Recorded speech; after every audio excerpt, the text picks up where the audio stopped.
কিশোরগঞ্জের কটিয়াদীতে সাংবাদিকদের সাথে মতবিনিময় করেছেন সংসদ সদস্য প্রার্থী মোহাম্মদ মুফাসির সরকারের প্রতিবেদনে বিস্তারিত। আসন্ন ত্রয়োদশ জাতীয় সংসদ নির্বাচনে কিশোরগঞ্জ ২ কটিয়াদী পাকুন্দিয়া বাংলাদেশ জাতীয়তাবাদী দল বিএনপি হতে মনোনয়ন প্রত্যাশী কটিয়াদী উপজেলা বিএনপির সভাপতি ও কটিয়াদী পৌরসভার সাবেক মেয়র আলহাজ তোফাজ্জল হোসেন খান দিলীপের সাথে সাংবাদিকদের মতবিনিময় সভা অনুষ্ঠিত হয়েছে। রোববার ২ নভেম্বর সন্ধ্যা ৬টার দিকে কটিয়াদী মডেল প্রেস ক্লাব কার্যালয়ে এই মতবিনিময় অনুষ্ঠিত হয়। এ সময় উপস্থিত ছিলেন কটিয়াদী উপজেলা বিএনপির সাংগঠনিক সম্পাদক খলিলুর রহমান, যুগ্ম সম্পাদক মাহফুজুর রহমান মিঠু ও শফিকুল ইসলাম ফুলু সহ আরও অনেকেই। গত ৫ই আগস্ট যে অভ্যুত্থান হয়েছে সেটা কোনো মানুষের আশা আকাঙ্ক্ষার প্রতিফলন ঘটেছে। এখন আমরা একটি সুষ্ঠু সুন্দর নিরপেক্ষ নির্বাচনের অপেক্ষায়। তো জাতির এই যে সময়, এই সময়টা অত্যন্ত তাৎপর্যপূর্ণ। তো আমরা মনে করি যে আমরা যেমন সকল নেতা কর্মী বাংলাদেশ জাতীয়তাবাদী দলের একটি সুষ্ঠু নির্বাচন আমরা আশা করছি, পাশাপাশি এই আন্দোলনের পূর্বে একমাত্র পেশির একটি স্বৈরাচার মুক্ত দেশ উপহার দেওয়ার জন্য জনগণের পাশে আমরা সবাই ছিলাম, আছি এবং ভবিষ্যতেও থাকব। এখন নির্বাচনের প্রশ্নে যে পরিবেশ সেটা অত্যন্ত দাঁড়গুড়ে এসে পৌঁছেছে। বর্তমান যে উপদেষ্টা পরিষদের যিনি প্রধান ডক্টর ইউনূস সাহেব, উনি আমাদের দলীয় কেন্দ্রীয় নেতৃবৃন্দদেরকে আশ্বস্ত করেছেন যে আগামী ফেব্রুয়ারিতে নির্বাচনের বিষয়টি, এই বিষয়ে আমরা ওনার যে আশ্বাস সেটার উপরে আস্থা রেখে আমরা মাঠে কাজ করছি। আমাদের নেতা, আমাদের মহান নেতা জনাব তারেক রহমান সাহেব ইতিমধ্যে নির্বাচনী কার্যক্রমের উপর বিশেষ গুরুত্ব আরোপ করেছেন। গত সপ্তাহে আপনারা জানেন যে আমাদের অনেকগুলি বিভাগ তথা বাংলাদেশের প্রত্যেকটি বিভাগেরই পর্যায়ক্রমে সকল মনোনয়ন প্রত্যাশী নেতৃবৃন্দ যারা আছেন তাদেরকে উনি দেখে একটি সুন্দর সাধারণ মানুষের কাছে যাচ্ছি, সাধারণ মানুষকে আমরা সেগুলি বোঝাচ্ছি এবং আমাদের নেতাকর্মীরা এ বিষয়ে সক্রিয়। আরেকটি বিষয় হলো যে জাতীয় নির্বাচনকে সামনে রেখে আমরা সকল ভেদাভেদ ভুলে গিয়ে বাংলাদেশের যতগুলি দল আছে আমাদের এখন উচিত দেশকে রক্ষা করা। কারণ বাহিরের ষড়যন্ত্র আছে, পাশাপাশি বেশি শেখ হাসিনা ইন্ডিয়া বসে আমাদের দেশে যাতে সুষ্ঠু সুন্দর নির্বাচন না হয় সেই লক্ষ্যে ওনার যে কর্মকাণ্ড, ঘৃণিত কর্মকাণ্ড উনি পরিচালিত করছেন, সেটার প্রতি সবাইকে সজাগ দৃষ্টি রাখতে হবে। আমরা চাই বাংলাদেশে একটি সুষ্ঠু সুন্দর নির্বাচন হোক এবং গণমানুষের বিজয় হোক। কারণ মানুষের প্রত্যাশা, দীর্ঘদিন যাবৎ এই দেশের মানুষ ভোট দিতে পারছে না। এই যে আমি কটিয়াদী থানা বিএনপি সভাপতি দীর্ঘদিন যাবৎ আছি, এর আগে পৌর বিএনপির সভাপতি হিসাবে দায়িত্বে ছিলাম 7 বছর, এরপরে 24 বছর যাবৎ এই কটিয়াদী থানা বিএনপির সভাপতি হিসাবে দায়িত্ব পালন করছি এবং আমাদের যত তৃণমূল পর্যায়ে নেতা কর্মী আছে সবাইকে নিয়ে আমরা এই কটিয়াদী থানা বিএনপি ঐক্যবদ্ধ আছি এবং সহযোগী যত অঙ্গ সংগঠন রয়েছে আমরা সবাই কটিয়াদীতে আমাদের নেতা তারেক রহমান সাহেবের নির্দেশকে বাস্তবায়নের লক্ষ্যে বদ্ধপরিকর। এই বিষয়ে আমাদের জিরো টলারেন্স। কাজে এই বিষয়ে বলার অপেক্ষা রাখে না। কারণ নির্বাচনে এখানে আমরা অনেকে প্রার্থী হইতে পারি, কিন্তু প্রার্থী মনোনয়ন কিন্তু একজন পাবে।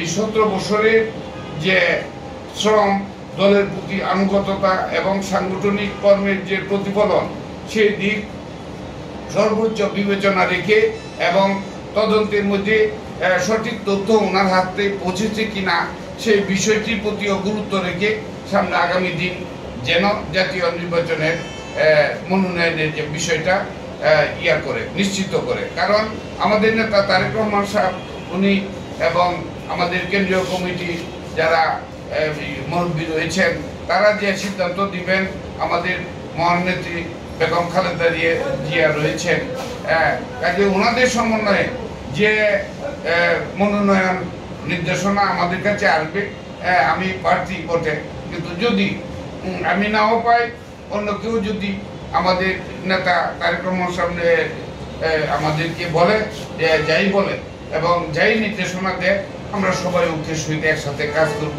সেই দৃঢ় প্রত্যয় এবং সেই আশা প্রত্যাশা নিয়েই আমরা মাঠে আছি। তবে আমাদের থাকবে, সর্বোচ্চ দাবি আমাদের মহান নেতার কাছে থাকবে, যেন আন্দোলন সংগ্রাম বিচার বিবেচনা থেকে আমরা যেন বাদ না পড়ি। আর যদি বিচার বিবেচনার মধ্যে আমরা পড়ি, তাহলে আমরা যেন সেই প্রত্যাশিত মনোনয়ন আমাদের ফেভারে আসে, সেই দৃঢ়।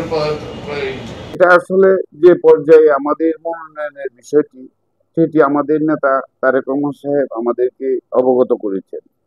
উনি আমাদেরকে নিশ্চিত করেছেন যে এই বছর আপনারা লক্ষ্য করছেন যে অনেকে হয়তো বিক্ষিপ্তভাবে কথা বলছে, তা মিথ্যার কোনো অজুহাত আমাদের নেতা জনাব তারেক রহমান সাহেব এগুলি আমলে নেয় না।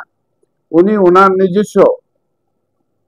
নিজস্ব চিন্তা চেতনার মাধ্যমে বাংলাদেশের প্রত্যেকটি নির্বাচনী এলাকায় তদন্তের মাধ্যমে ওনার কাছে রিপোর্ট রয়ে গেছে, বিভিন্ন বাহিনী, বিভিন্ন সংস্থা এবং ব্যক্তিগত রাজনৈতিক নেতৃবৃন্দের মাধ্যমেও গোপনে উনি প্রত্যেক এলাকার যে এই এলাকাকে মনোনীত করতে গিয়ে কোন লোকটার প্রয়োজন, কোন নেতার প্রয়োজন, কাকে দিয়ে এই দুইটি থানা অর্থাৎ উপজেলা এটার নির্বাচনী কার্যক্রম এবং নির্বাচন সঠিকভাবে করা যাবে, সকল বিষয়ে যে তথ্য অলরেডি আমাদের নেতা তারা যে বিষয়টি, সেটা আমি অকপটে এইটুকু বলতে চাই, এটা একটা রাষ্ট্রীয় সমস্যা। আর সেই সমস্যার লক্ষ্যে আমাদের যে বিশেষ করে পুলিশ বাহিনী বা অন্যান্য সংস্থা রয়েছে, তাদের উপরে অনেকটা দায়িত্ব অর্পিত। আমরা তো দীর্ঘদিন যাবৎ, দীর্ঘ 17 বছর যাবৎ এই দেশের যে পুলিশ বাহিনী বলেন বা সামাজিকতা বলেন, কোনো ক্ষেত্রেই আমরা কিন্তু আমাদের নেতা কর্মী এই মাদকের বিষয়ে কোনো অগ্রণী ভূমিকা নেওয়ার মতো কোনো সুযোগ আমাদেরকে দেওয়া হয় নাই। এই মাদককে এই বাংলাদেশে মনে হচ্ছিল যেন তাদের এটা আশা আকাঙ্ক্ষার প্রতিফলন, সেটা আওয়ামী লীগ সরকার তাদেরকে সারা বাংলাদেশে ওই ছড়িয়ে ছিটিয়ে যে সুযোগ করে দিয়ে গেছেন, এটার যে দাবাদহ আগুন জ্বলছে সারা বাংলাদেশে, এটা আমরা গার্জিয়ান যারা আছি তারা বুঝতে পারছি, যার সন্তান এই মাদকে সম্পৃক্ত আসক্ত হয়ে নষ্টের পথে দিন গুনছে, তাদের যে কত জ্বালা, সেটা কিন্তু আমরা সবাই সামাজিকভাবে উপলব্ধি করতে পারতেছি। তবে আমার প্রত্যাশা এবং আল্লাহ যদি রহমত করেন, আমরা অথবা আমাদের বাংলাদেশ জাতীয়তাবাদী দল যদি আগামী দিন জনগণের ভোটে যদি ক্ষমতায় আসে, আমরা এই মাদককে এই বাংলাদেশ থেকে নির্মূল করার লক্ষ্যে যা যা করণীয় আমার দল করবে, আমি আশাবাদী। এবং আমি যদি আমি মেয়রের দায়িত্বে ছিলাম দীর্ঘ 13-14 বছর একাধারে, কিন্তু তখন কিন্তু এই কটিয়াদীতে আপনারা সবাই জানেন যে মাদকের বিষয়টি আমরা বিভিন্ন প্রোগ্রাম করেছি, আমরা এই মাদকের বিরুদ্ধে বিভিন্ন সভা সেমিনার, বিভিন্ন ধরনের বিক্ষোভ মিছিল করে এই এলাকাকে মাদক মুক্ত রাখার লক্ষ্যে প্রশাসনের সার্বিক সহযোগিতা নিয়ে আমরা কাজ করেছি। কাজে যদি কোনো সুযোগ আসে, সেই সুযোগকে এই বিষয়ে সর্বোচ্চ কাজে লাগাতেছি না। যেহেতু আমি বাংলাদেশ জাতীয়তাবাদী দলের একজন কামলা বা কর্মী যাই বলেন, সেই হিসাবে গণতন্ত্রে বিশ্বাসী আমার দল বাংলাদেশ জাতীয়তাবাদী দল। কাজেই অন্য 5 জন যদি মনোনয়ন প্রত্যাশী হইতে পারে, সেটা আমিও প্রত্যাশা করতে পারি।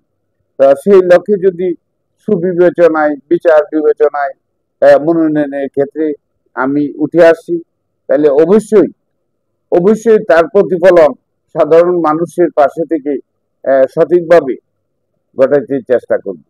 কারণ অন্যায়ের সাথে কখনোই হাত মিলাই নাই। আগামী দিন যে কয়দিন আল্লাহ আমাকে হায়াত দিয়ে বাঁচিয়ে রাখে, তাদের এই অন্যায়ের সাথে হাত মিলিয়ে কোনো কাজ করার কোনো সুযোগ আমার নেই। মনোনয়ন যে ছাড়ার যে বিষয়টি কথা বলেছেন, আমরা 17 বছর মাঠে কাজ করেছি, এখনো সাংগঠনিক দায়িত্বেই আছি। মনোনয়ন এখনো পাই নাই, বা আমাদেরকে কোনো গ্রিন সিঙ্গেল এখনো কাউকেই দেওয়া হয় নাই। তো ছাড়ার যে বিষয়টি, কারণ আমি আমার কর্মের প্রতিফলন কটিয়াদী পৌরসভা তথা টোটাল উপজেলার মধ্যে সেটা মনোনয়ন পেলেই সেটা সঠিক যে বাস্তবায়ন আপনারাও উপলব্ধি করতে পারবেন। আমি সময়ের অপেক্ষায় আছি।